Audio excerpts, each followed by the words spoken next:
our guest speaker tonight.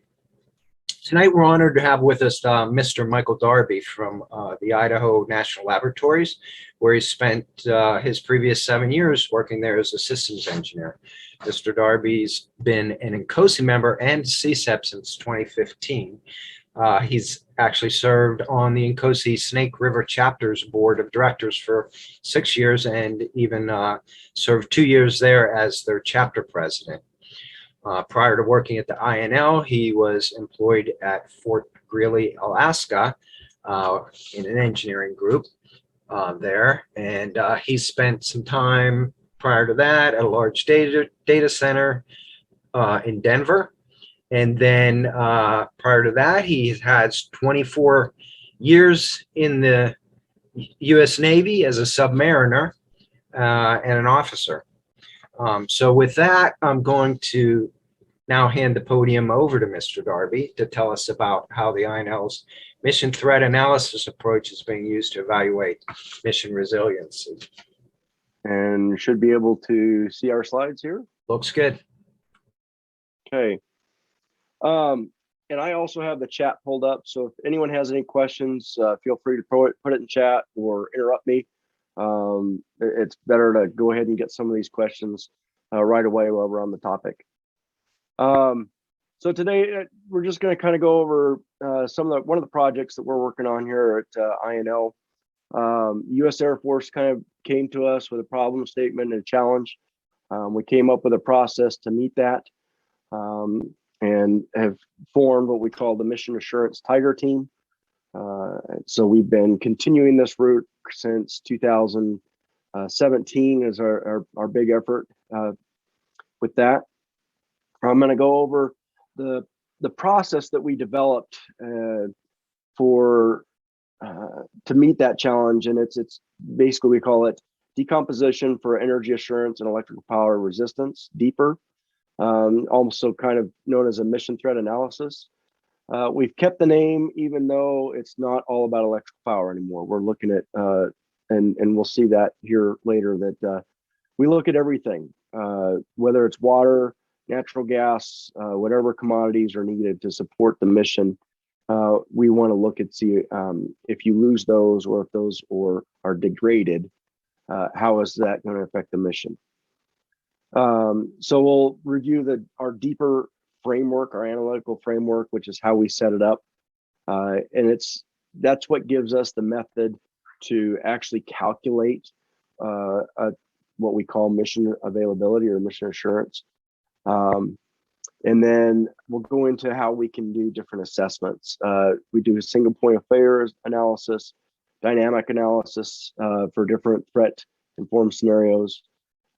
We do a specific analysis that looks at, and when we look at the architecture of the task enablers, the gaps that we see in those, so where to focus their efforts to help the mission be more resilient. And then how to assess different courses of action, and the big thing for that is measuring how much bang for the buck are you getting when you're making these different courses of action. How much increase in resilience are you going to have? We have two different tools that we use to perform the analysis and set up our model. And one's the MAT modeling tool, and one's the MAT analysis tool. And I'll briefly go over those, and then just kind of go over some of the continuing advancements, because once again, we're a national laboratory. So we're not in the business of doing something that other people can do. So we are continually advancing this process and getting it to a point where we can hand it over to the Air Force down the line, so that they can do this process and come up and perform all these methods that we use. So the Air Force came to us with a problem statement and kind of a challenge to us to come up with a process to help them with this resiliency. And it's been a big, we talk about critical infrastructure, we talk about just resiliency of different infrastructures. It's come up a lot lately, especially with the current regime. How is climate going to affect different critical infrastructure, etc. So most of the installations in the systems have been basically greater risk lately due to the increase, especially with network systems.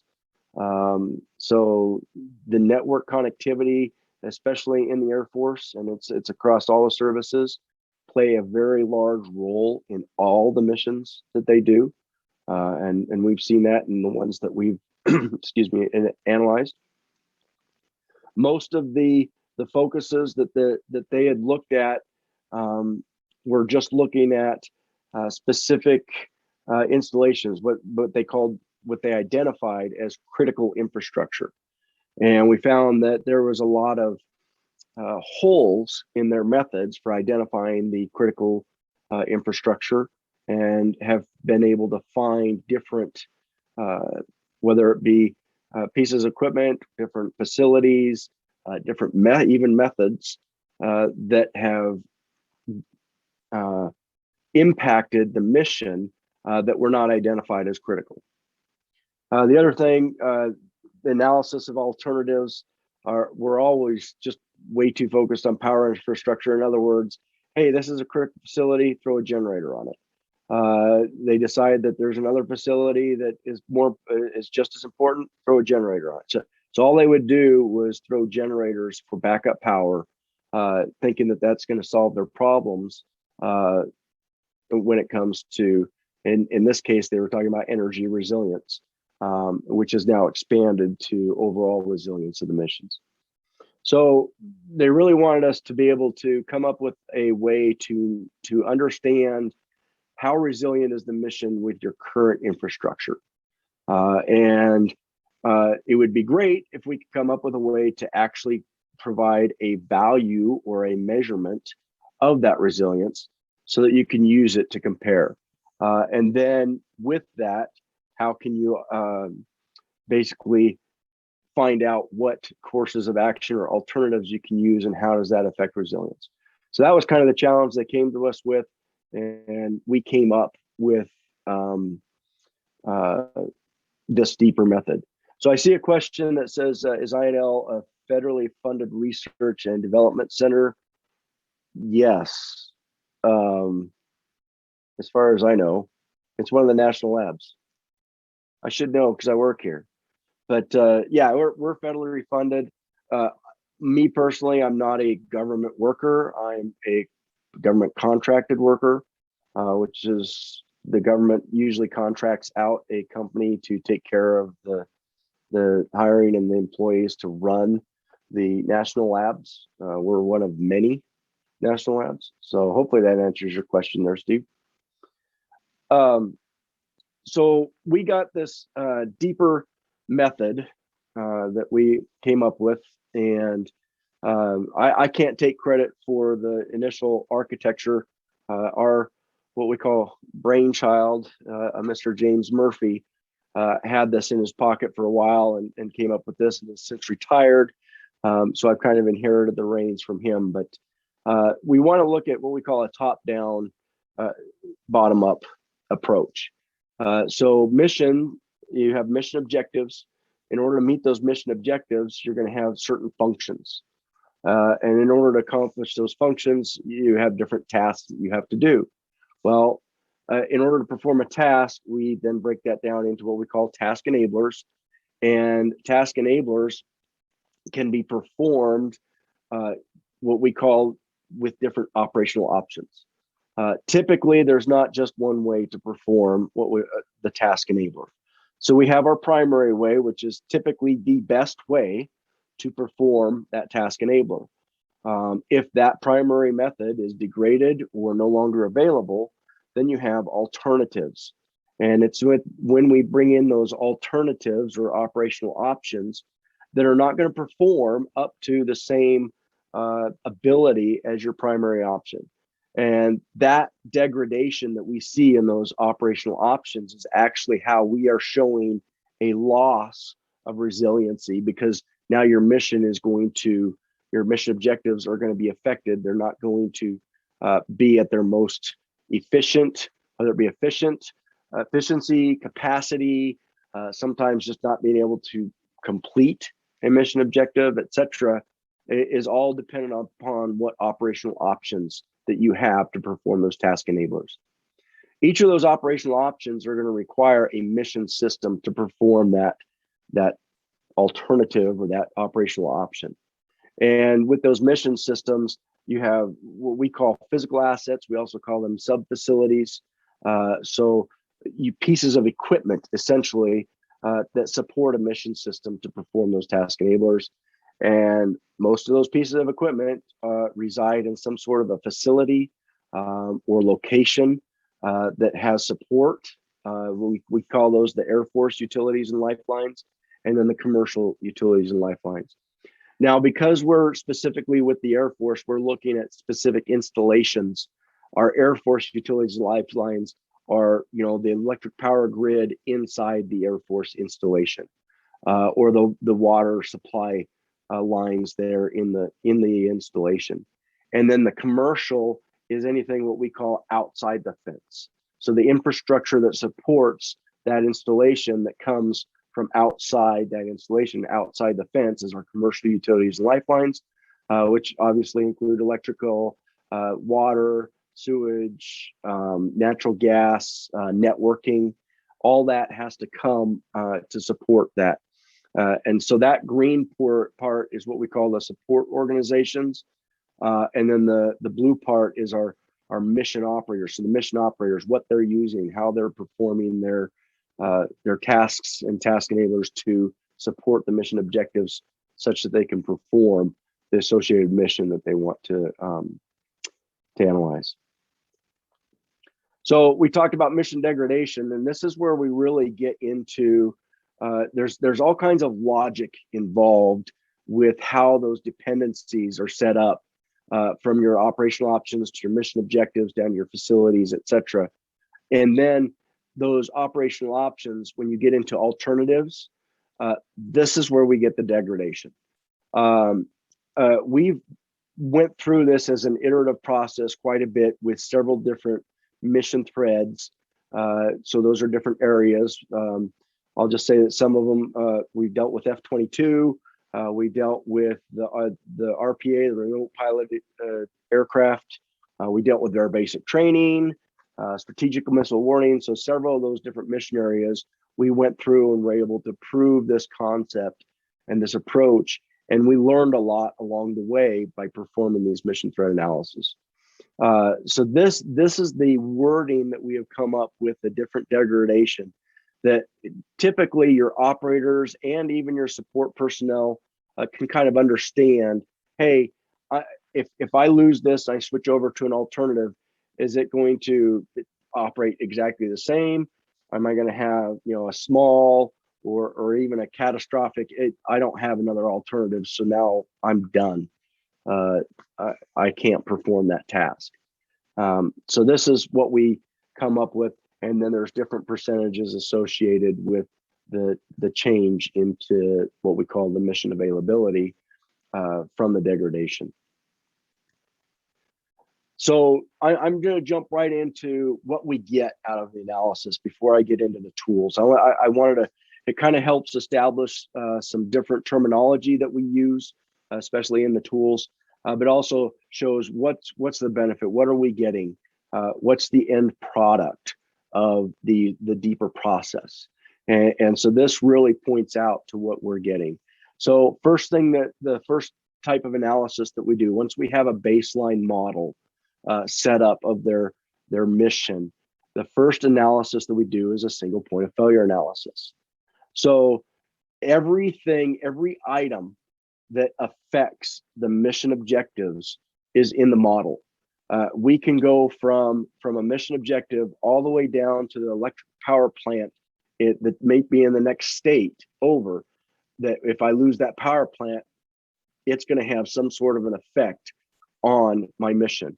The other things, and this really, I think in your guys' area back there, I can't remember which pipeline, the natural gas pipeline that went down for a little bit, the same thing. So I can trace that if I need natural gas in one of my support systems, or a facility that I'm using to support the mission, if my natural gas pipeline all the way at the source, which could be many states away, shuts down for some reason, now I can measure how that affects my mission. So we're going to take and trace every single component, every single connection, or what we call a node, between my mission objectives all the way back to the source of the commodities that support my mission, all the way back. And we're going to turn one of those off at a time and see what happens. So this is, and one thing that this used to be a static analysis, but now with our new tools, we do this as a dynamic analysis. So we'll turn it off and we'll let the model go. We'll see how the alternatives pick up, because sometimes when an alternative picks up, that alternative only lasts for a few days or something, because it's a a storage source or something. So it may degrade fairly soon after I lose that. And so we're going to catch all that in a dynamic analysis of eliminating a single facility or a single physical asset at that time. The graph here on the left shows the AMA, which is my average mission availability. So the red line is my actual mission availability. There at the beginning, it is 1.0. My mission, I am accomplishing my mission without any degradation. That first jump is the point where, actually in this one, I turn it off at time 0. Initially, nothing happens. But because I lost that and I get to a backup, it only lasts for so long. And then when it goes away, now it's starting to affect my mission. So it drops down there a little bit. And so you can kind of see that over time, my mission availability changes. So we take that average mission availability, in this case, 0.57 for each physical asset and facility, and we stack those up, and we look at the ones with the worst average mission availability. In this case, it's the impacts, which is 1 minus the average mission availability.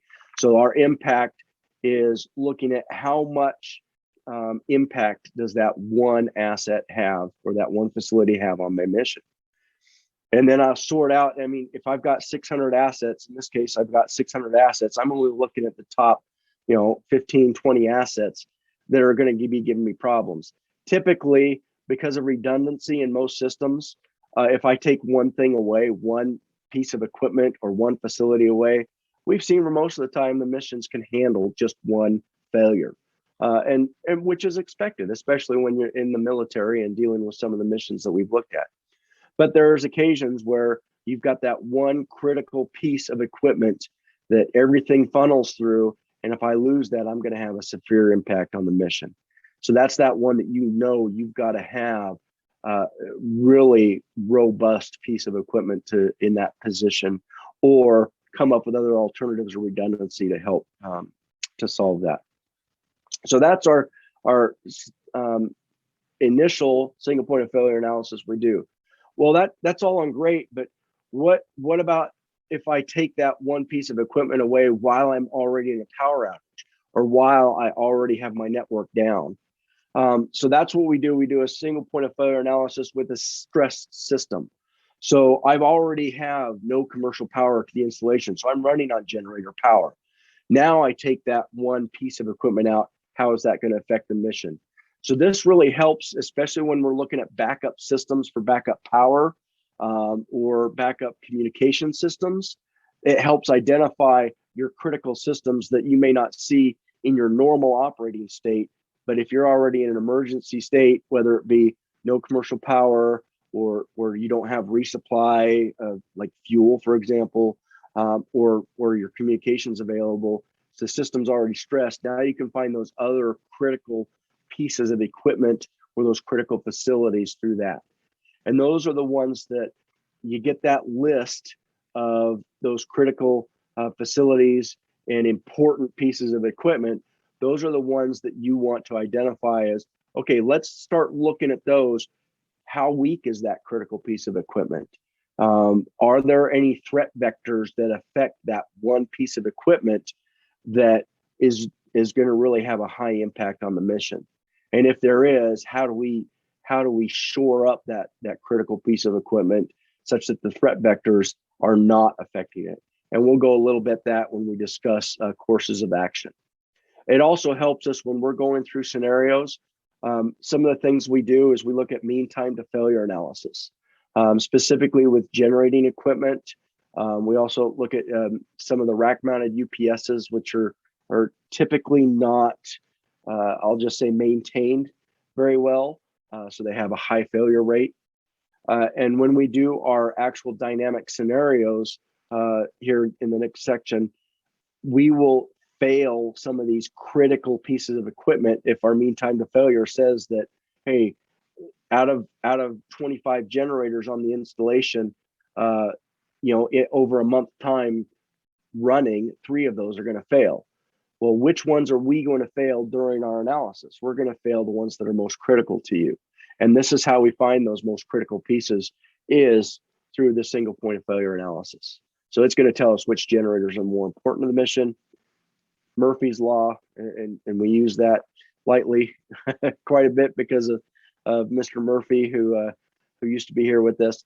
The worst case scenario is what we want to be ready for. We're not going to be ready for the good day. We want to be ready for the bad days.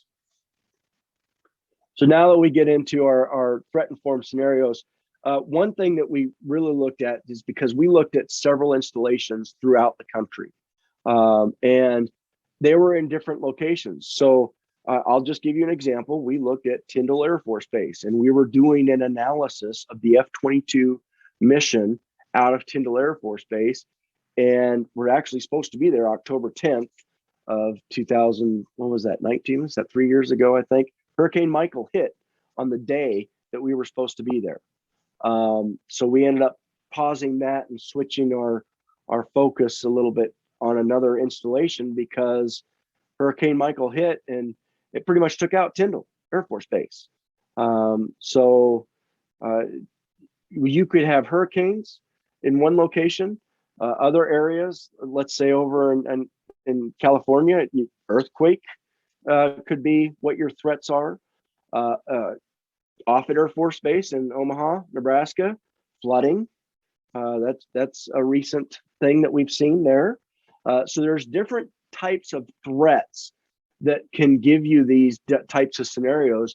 And we decided, well, with all these threats, some of the common things we're seeing is, the removal of power to the installation, the ability to resupply or get repair parts in, so your supply chain, and then also your networks.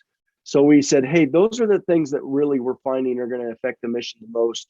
Let's come up with some standard scenarios so that if we want to compare the resilience of, for example, that Air Force Base in Florida that's susceptible to hurricanes, to that California Air Force Base that's susceptible to earthquakes, just by using the concentrating on the events and conditions that we set up in the scenario. We don't care how the installation got into a power outage, whether it was a hurricane, earthquake, flood, etc. We just want to look at what the consequences of those threats are and analyze for that. So these 4 scenarios are set up kind of incrementally. So scenario 1 is the easiest scenario. You lose power to the installation for 30 days. There is resupply available, so you can get all your repair parts. You can bring in generator fuel. You can bring in jet fuel. Anything you need to support the mission from outside the installation, you can bring in. And then the equipment is normally repaired. So you've got all your assets available to perform equipment repair, etc. The next scenario, we make it just a little bit harder. You lose your base power again for 30 days, but this time you've got 2 weeks until they're able to start refueling or resupplying that installation. And with that, you can't repair. If anything breaks, you don't have the ability to repair it for 2 weeks. Okay, so that's our scenario 2. Scenario 3, we get into a little bit more what we call a regional power outage. So your base power is off. Now everything outside the fence that gives you support is also going to be down for that 30 days. In this case, no resupply for 21 days, no equipment repaired for 21 days. So you have 3 weeks till that gets in effect. Because this is a regional power outage, some of the data that we collected was your ISPs and your cell phones and stuff like that. How long is that going to last in a region when you've lost power? And typically for your ISPs, about 8 hours. So that's what we used. Is you're going to lose basically your outside network to the base after 8 hours. Your cell phones are going to fail after 48 hours. And then the landlines are going to fail after 7 days. And those landlines are the hard line, which nowadays it's really, I'll just say, uncommon to have facilities with copper wire hard line phone lines. Most phone systems have gone over to your network or your ISPs. So once you lose your ISPs, you've already lost your phones. But there are several, I'll just say, robust military applications that still rely on that copper wire for their phone lines. The last scenario is the worst scenario, where you have an installation, you've lost power, you're islanded essentially for the full 30 days. So no resupply, no repair ability to do repairs. Oh, the other thing I wanted to note is for scenario 3, several of the missions that we evaluated, we said, okay, during scenario 3, you can go to a what they call a continuity operations plan, an alternate location. So during scenario 3, if you want to move your base of operations to your alternate location, you can do that. Scenario 4, we said, no, you don't have the ability to move to your alternate location. And one thing that was noted for the regional interconnects, for those that are familiar with the U.S. power grid, several installations had alternative locations in the same interconnect, which means if we take an interconnect down, there are alternate locations down too. And so it actually kind of opened the eyes to several of these people in the military, not understanding that their alternate locations were not necessarily the best choices. There on the right shows when I do my scenario, my mission availability is going to change over time. And I'm going to come up with this, again, my average mission availability value for that certain scenario. And that's going to give me a metric so that I can compare later. Each scenario, obviously, scenario 4 is probably going to have a much lower AMA value than scenario 1, just because scenario 4 is harder. So we look at other specific threats that we can apply during scenarios, and this is something that we call, unique scenarios. So we don't have to stick to those 4 standard scenarios. We always want to analyze those, but we can bring in unique scenarios too. For example, if we have a mission area that's very concerned with EMP as a threat to their, performing their mission, then we can actually apply an EMP over a region and see how that affects the mission. Flooding, and this is one thing that we are still working on. Right now, it's still kind of a manual process, but we're trying to automate floodplain levels and using elevation data and everything to show what facilities are affected by flooding. And then we can define whatever specific threat we want. Each facility and physical asset, they can be susceptible to threats at different associated levels. Right now, we're doing some investigation on what kind of threat data there is out there so that we can bring that in automatically to the different facilities for different threats. And then similarly, I was talking about overlaying our flood level data so that we can do that automatically instead of manually going in and selecting the area to affect the facilities and the different physical assets to that threat. We can apply threats not just to a group or a single physical asset or facility, but by type. So let's say that we have different facility types. I say, well, these facility types are susceptible to this threat, but these aren't. And then the same thing by a region. I could say this region is affected, but these other regions are not. This is something that we really developed here lately in with our latest tool, and it really helps bring another element to what we call the customer, the installations, because a lot of times their organizations and their leadership are concerned about different types of threats in addition to those standard scenarios that we give. So then we'll go into, once we run each of our scenarios, and in this case, I've just run the standard scenarios, that average mission availability value we stack up for each of, in this case, we have 4 different standard scenarios here. So as we expected, our standard scenario 4 is a much lower value than our standard scenario 1. And we will then take an average or a weighted average to come up with our overall mission availability value. So that gives us our initial metric, our measurement of how resilient this mission is in the current configuration, the as-is configuration. So that's answering that first challenge that the Air Force wanted. They wanted a way to measure the resilience of their mission with their current as-is configuration. One of the things that we can do is when we bring in unique scenarios in there, if they want to have a higher weight on their unique scenarios, we can assign the weighting factors of the different scenarios such that they're weighted higher to influence that overall mission availability more. And it's up to them how they want to do that. And sometimes they don't really quite understand with the weighting. I'll just tell you, we've only used the weighting of mission objectives and the different scenarios once in one of our mission threads. The others have all been equally weighted so far, but we do have the ability to weight those out. So the other analysis we do is we do a task enabler gap analysis. So really what this is doing is if you remember the architecture, the task enabler kind of is what helps enable those tasks and on up to support the mission objectives. And so we want to know which ones are the most important to the actual mission objectives.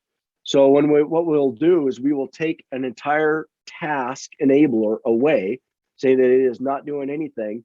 How much does that affect, or basically what's my gap, my impact to my mission at that point? And that's to my mission my AMA, my average mission availability over the different scenarios.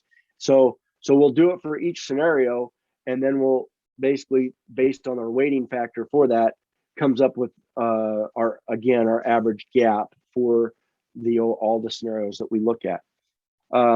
So that tells us which ones are most important to the mission.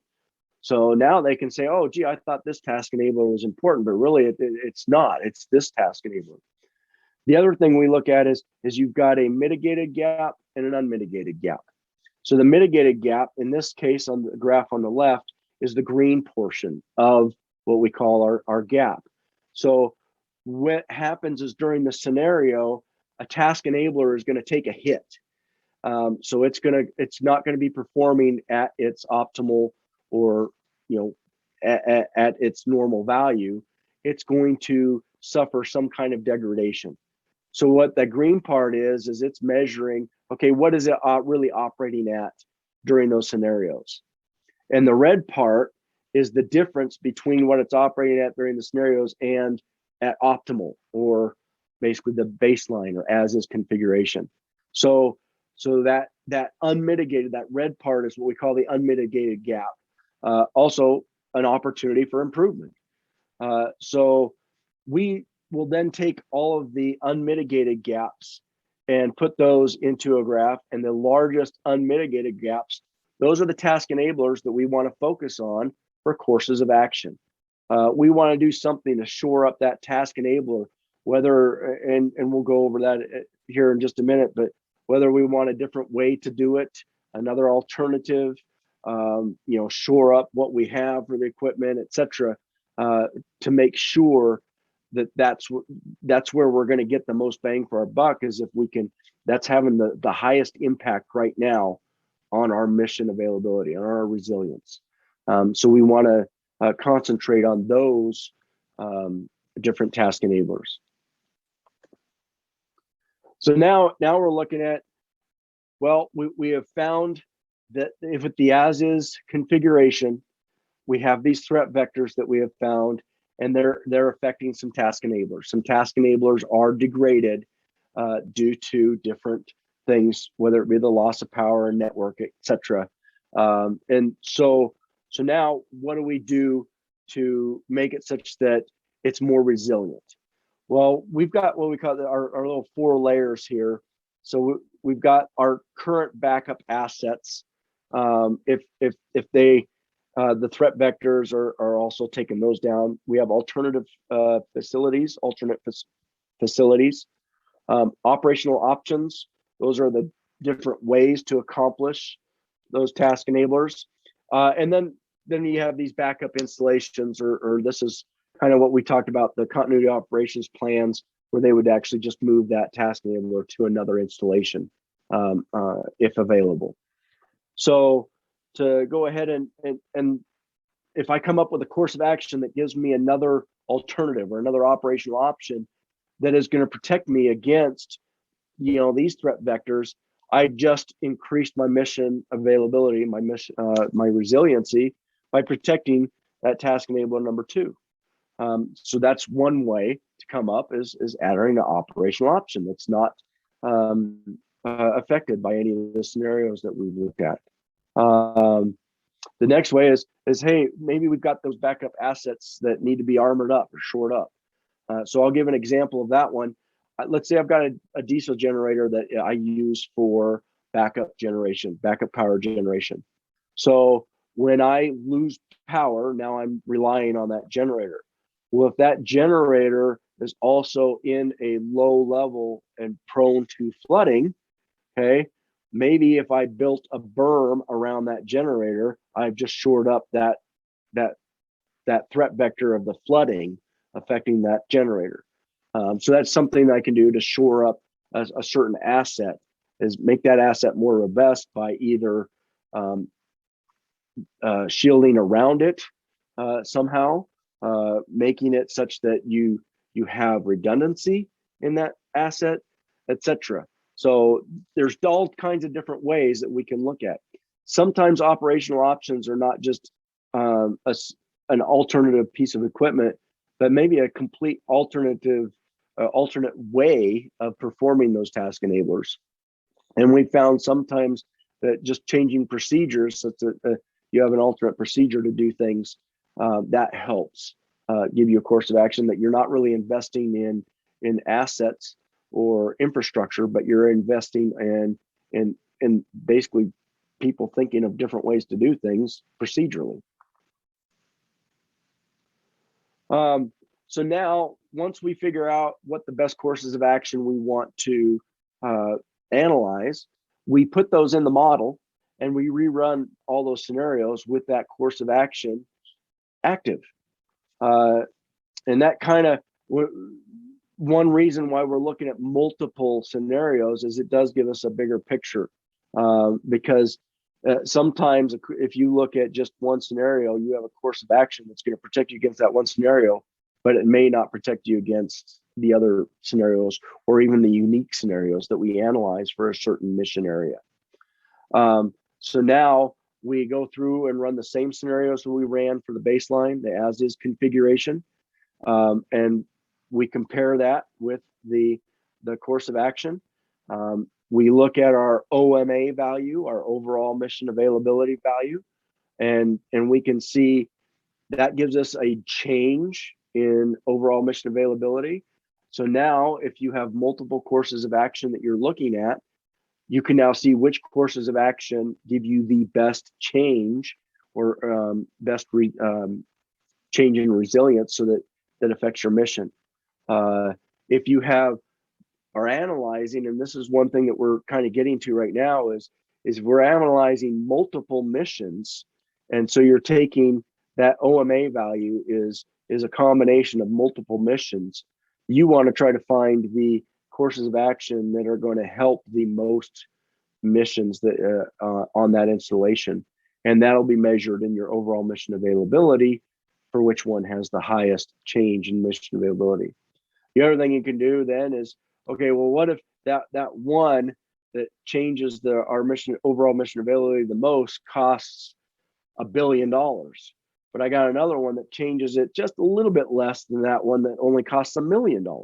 So it's giving me that cost benefit of which one's going to give me the most cost benefit. Okay, yeah, that higher expensive one's going to give me the most benefit, but if I look at a lower expensive alternative, it's going to give me a benefit, but it's not going to cost as much.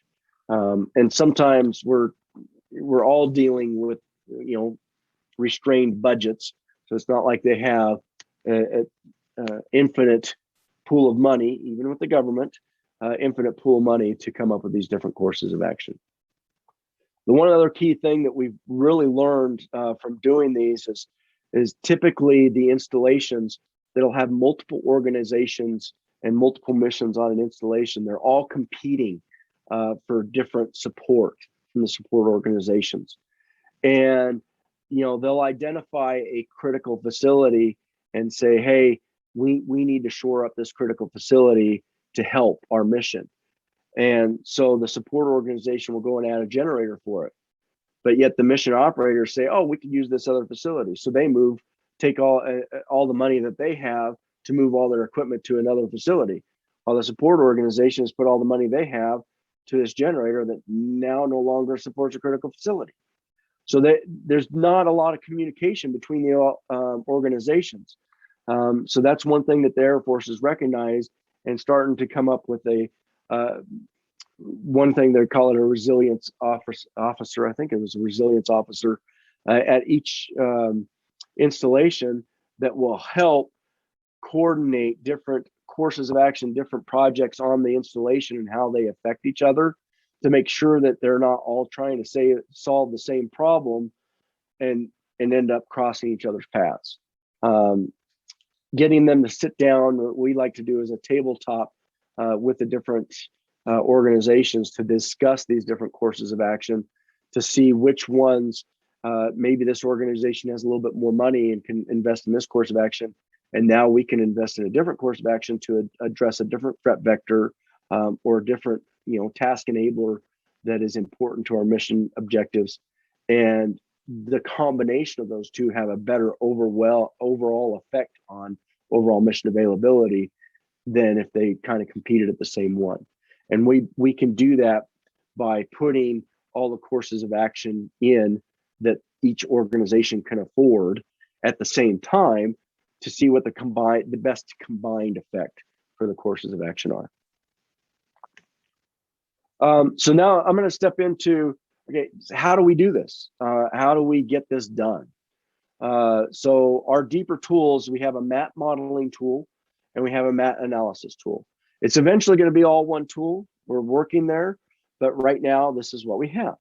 So the MAT modeling tool will take and put all of the infrastructure, and that includes all the utilities, the facilities, sub-facilities, or physical assets are going to be overlaid, and it's all on geometrics, basically on a map. So we're going to put all of this on a map, and we're going to show this facility where it's located. We're going to show that it needs electricity and how it gets there. So through the different utility poles, the different substations, feeder circuits, etc., and trace it all the way back to the generation plant. We'll be able to put that in the model. Right now, most of that data is in different databases that the government has, and we can bring, at least on the installations, we can automatically import that, do a little bit of manipulation with our types for our data types, and voila, we've got it. So then it's just a matter of bringing in the mission objectives and those task enablers and the functions, how those mission operators use that different infrastructure to support the mission. Well, that's the part that we have to figure out the operational options, the different ways they can do things, and how it degrades the mission. So that's the big data gathering that we now do, and then we bring it into the tool. The deeper architecture is obviously in this tool, so it allows us to put all the data in the associated architecture along with all of the logic. So I had mentioned that earlier, that we have different logic built in at different levels. For example, a task enabler requires a certain mission system. That mission system may rely on one facility. It may rely on two facilities. It could be either or facility, or one facility can supply a capacity of 50% and another facility can supply a capacity of 60%, et cetera. So we have the ability to set all that logic and everything up in the model to be able to model exactly how the dependencies on the support and critical and the infrastructure is on the actual mission. So we do our dynamic SPOF analysis. So the tool allows us to go in and we say, hey, we want to do a SPOF analysis with these initial conditions, go. And it will go through and systematically turn off one physical asset or facility at a time and run that for us, and poof, give us the data.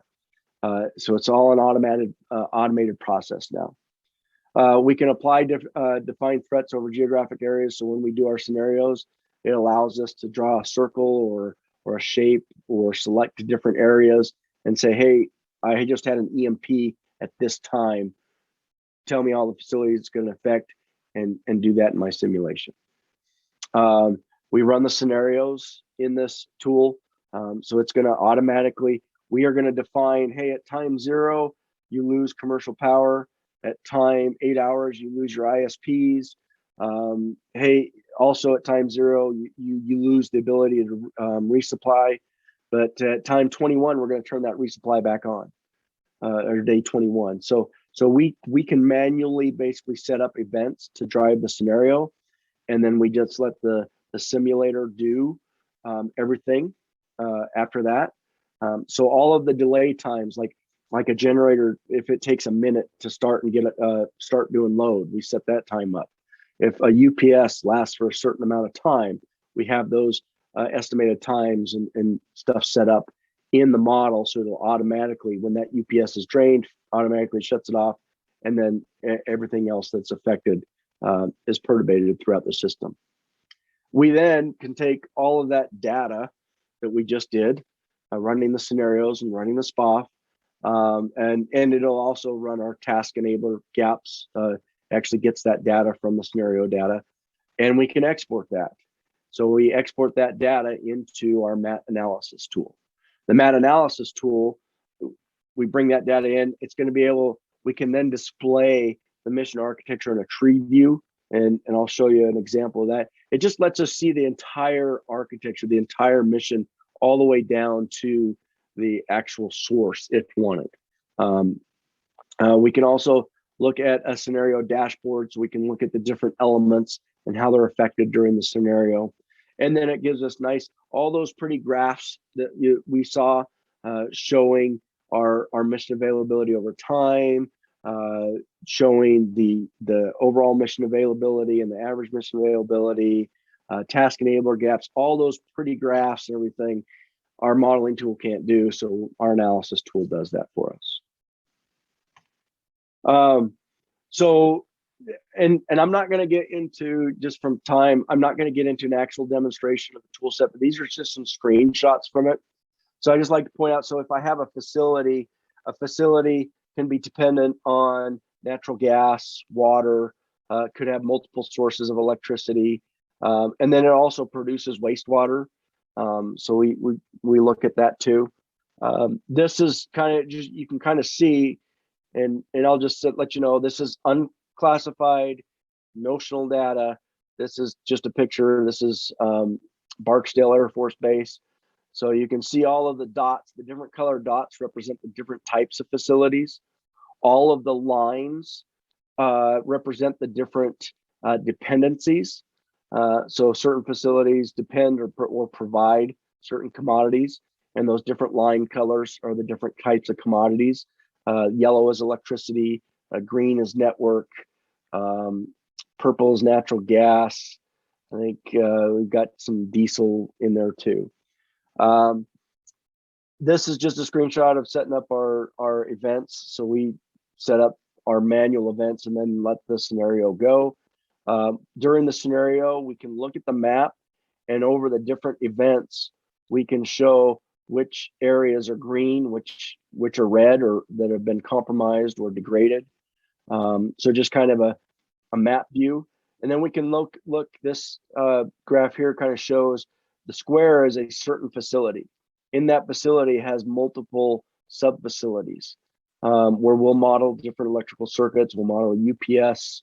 We even model residual cooling in an area, because once I lose HVAC in a computer room, does not necessarily mean that my computer equipment's going to fail right then and there. Typically, you'll have a certain amount of time, and they typically know till your computers are going to reach the threshold or the point at which they're going to turn them off due to high temperature concerns. So we model that, those delays in there. These sub facilities on the outside of the building are providing, for example, electricity. We've got transformers, we've got generators, etc., that are providing to the facility. And we can basically run through the scenario and all the different events, and that each event or each time, which ones are green on, which ones are red off or degraded, and then blue is just storage, so which ones are available, and see how that works during the actual scenario. So a very, very nice tool. A lot of people like it because it's got pretty colors, greens and reds. Everyone can understand on, off. They like to be able to see the map view of things.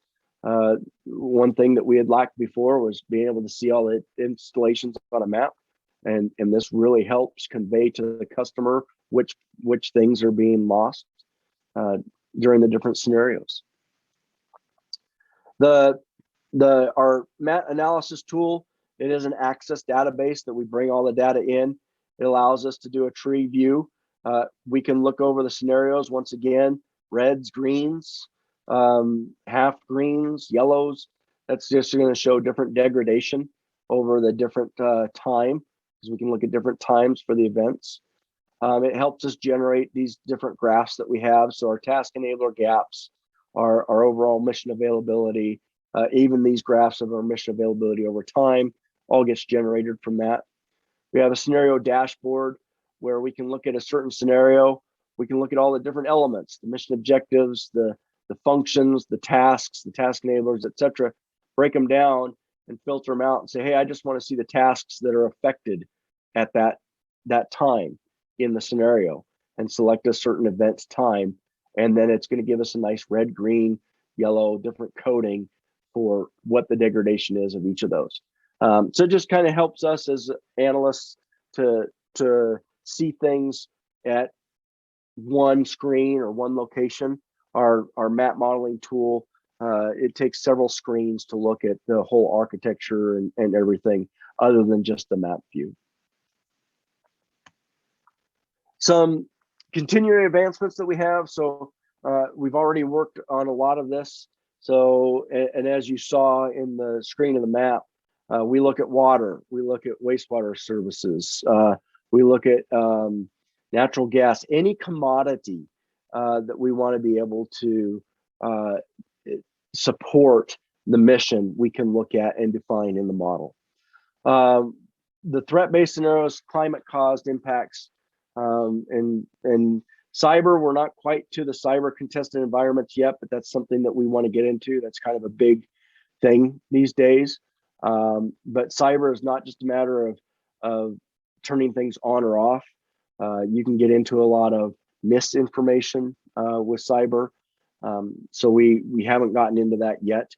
But right now we're looking, our increasing water levels. So laying floodplain data over the geographic area, which means we have to bring in elevation data for which we currently don't have, and then bring in the different floodplain data, overlay all that so that we can use that.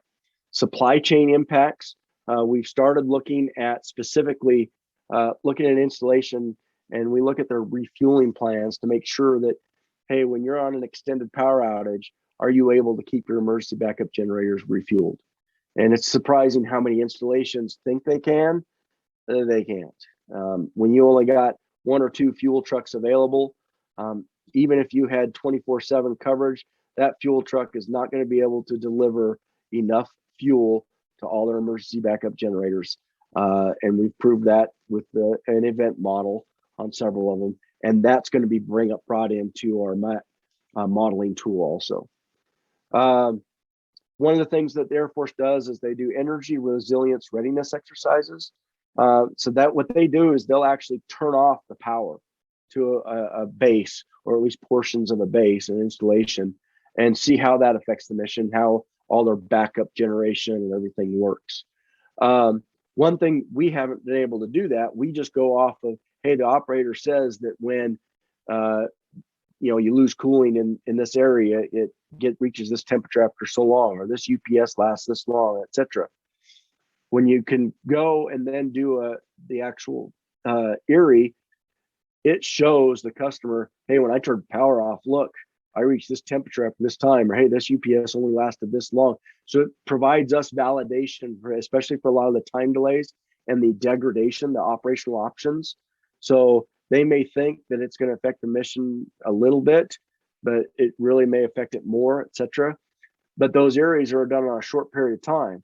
So now we can go in and use this validated information in the model and set up a tabletop where we can show them a 14-day or a 21-day outage, how that's going to affect. And they're going to listen to us a little bit more because they've seen us turn the power off. So that's kind of where we're going. Next, we still have some things to work out with the Air Force for that, but and then my contact information is in the slides, which I believe you guys will be provided, and I did list my SIPR email on there too, because sometimes I'll just say most of the stuff that we do is classified. So with that, I know I took most of the time, but are there any questions at all?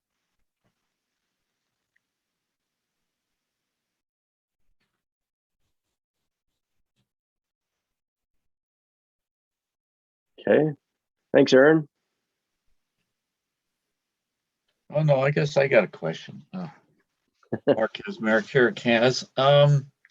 I guess I was noticing when you first went through this, you had like 6 selections for the level of degradation, and I guess I'm not very familiar with what there's risk frameworks and stuff like that. A lot of people have been talking about recently, but usually they're just green, yellow, and red.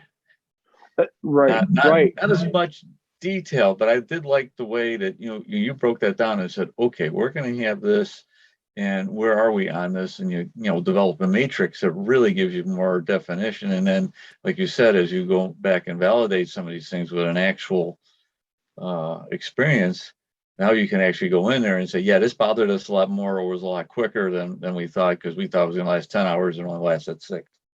Right. And so you get that in there, and then you put those numbers back in, and maybe things aren't looking so rosy, but it's still tells you where your touch points or pain points are, and I think that's really good. This is very interesting. Yeah, this is one area that they did do a lot of kind of some research.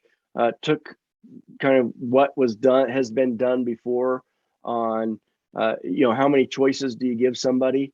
Yeah. So there was a lot of going into this, and it, after several of our mission threads, our first few that we did, we kind of came up. We knew we were going to have the 6 levels of degradation, and the wording is what really got massaged after talking with the operators and actually going through the experience for the first few MTAs, for the first few missions. And that's where we really were able to isolate down how to communicate with the operators, how to communicate with other people on how do we basically define a degradation to the mission. And so that's what we have come up with that. Oh, good. Okay. I see, Aaron, you have your hand up. Yeah, no, great presentation. I was wondering, is there any, I mean, obviously without any kind of disclosure, but is there any plan for integration into any of the sort of newer generation, more computer-driven tabletop kind of wargaming simulation approaches versus sort of the legacy, which is, legacy. It's a lot of, it's human and 3D shapes and everyone kind of walking around old school in a room, which I think is pretty hard to model. So I'm just wondering, is there anything, just because, obviously as you get closer to the real world, all of the variability around surge and around shifting priorities kicks in, and being able to basically model that and its impact on overall mission effectiveness. So anyway, I don't know if that question made sense or not, but No, I understand. And one of the things that we're looking at is specifically with the tabletop is being able to bring the model so that they can sit there and see, okay, look, we just lost power. We can sit there and show what's happening. Yep. And it really helps them see that, hey, after 4 hours, I just lost this. Yep. Oh, and then they're seeing the impact to the rest of the basically to the mission objectives. Yep. I mean, ultimately, that's what we're measuring is our mission availability of those mission objectives. And so we can isolate down to individual mission objectives. So how is this mission objective affected? We do that quite a bit, but it's being able to just see that Yep. visually and have it going through the simulation and how it's being affected over time is really helping give them an insight. And we can sit there and do our tabletops a little bit easier, because even with the Eries, they would do a tabletop exercise, and it was basically they lay out all their different electrical diagrams and say, well, look, if I lose this feeder, it looks like we just lost these facilities. How does that affect you guys? Yeah. And they sit there and talk about it. Yeah. But Because now I find that there's this massive gap in almost a great after action analysis versus basically mission continuity. And I mean, you can make an argument there really should be a concept of like a mission continuity officer to begin with, but just because the real world is, because the real world has a vote. And so I'm just wondering, because to me, this is all about getting that friction down, it's compression of that friction, and making it as frictionless or seamless as possible in your understanding of the real world cycles and how they hit you and how they perturbate downstream, Yep. And because that's it's one like thing. it's simple stuff like, when you have any platform that has any boot up, requirement, which obviously the Air Force has quite a few of those, I mean, the kind of the old school solution was literally like the $200 Pep Boys, battery pack that you throw in the back of your truck, which is fine-ish, but like that doesn't scale. I mean, you're not scaling that across wings. I mean, that doesn't make any sense. Especially when you have so many of these now, right? As everything becomes sensorized and everything becomes dependent on that, then that's just not going to be sufficient enough platform. And I don't think everybody wants to, I don't think every wing wants to have 3,000 diesel generators either. No. I don't know how that works. So, it's because then you're just creating an Army problem, in the Air Force, basically. Yep. And one of the things, when you look at the different military installations, you have to remember most of these military installations were typically built early 1940s, 1930s. So you're looking at buildings that they still have buildings that are so old and were not set up for networks. I mean, yes, they've been renovated and stuff, but a lot of times like their network equipment are afterthoughts. So the term network closet comes up quite a bit. Yeah. where sure. it's essentially just a little closet that they have a rack of servers that handles the router and all of their equipment for bringing in and then distributing the network out to everybody in the building. I mean, it's basically they- 1980s telco design is basically what it is. Yes, yes.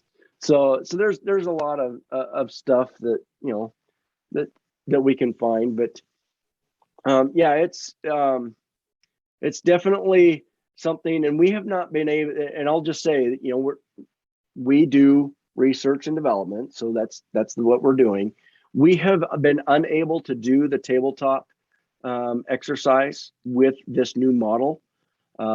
We have funding for it, but we don't have a location yet. But we're hopefully soon to jump on that. So we're just excited. At least I'm excited to be able to go and do these analysis, do it alongside an ERI exercise, so I have a validated model in the customer's eyes, and then take it to them, sit down with the organizations from the installation, you know, so that they're looking at each other, show how things are, and say, hey, how can we fix this? You know, we can see that this is a problem. Who's got the resources to fix this? And then we can say, hey, here's the fix. Let's see how it affects everybody. And so it's really exciting work, and because we're continually developing the tools, and the process, I think, is pretty down pat right now after several years of doing this. It's just a matter of getting these tools to catch up and be able to do what we want them to do for the analysis. So yeah, thanks for comments there, Aaron. No, thank you. Mike, let's see, you've got for systems engineers working on or in the commercial business for profit, when the system life cycle would a company or customer pay for this kind of work? So I'll just say that one of the areas that we are looking at, we don't currently have any customers, but it has been of some interest of some customers. I can't say which ones, but some of them are close to your guys' area. Utility companies wanting to look at this. They're already, the tool that we use is based on an all hazards analysis platform, and that has been investigated by several utility companies. There's some other advances that we're looking at making, so that we can look at not just on or off, but capacities for your power lines and your power distribution. You know, because it's not just about on or off. Sometimes you get a brownout because you just don't have the capacity to accommodate everything that's on the line. So that's some things that we'd like to explore. Whether or not we can do it, we can't just do it for a company and that someone else could do, but we can develop a process for them to use and develop a tool for them. So that's kind of what we can do. And I know that a lot of the utility companies already work with National Homeland Security, which also we support quite a bit here at INL, with the cyber efforts and also looking at this resiliency stuff. So it's something that is not just for the government, not just for I'll just say DOD, because we're hopefully going to start working with the Navy also shortly. We've worked with the Army on different projects, not necessarily this one, but other resiliency and alternative power source type things to help meet their needs. Hey, thanks, Mike. Excellent, very interesting talk. Let me share my screen now and see if I can find, is it this one? Yes. There you go. This is when we meet in person, we hand out usually like a nice framed certificate of our appreciation. So here's a virtual version. I'll be sure to send that to you. But I just wanted to thank you so much for this presentation tonight. Hey, you're welcome.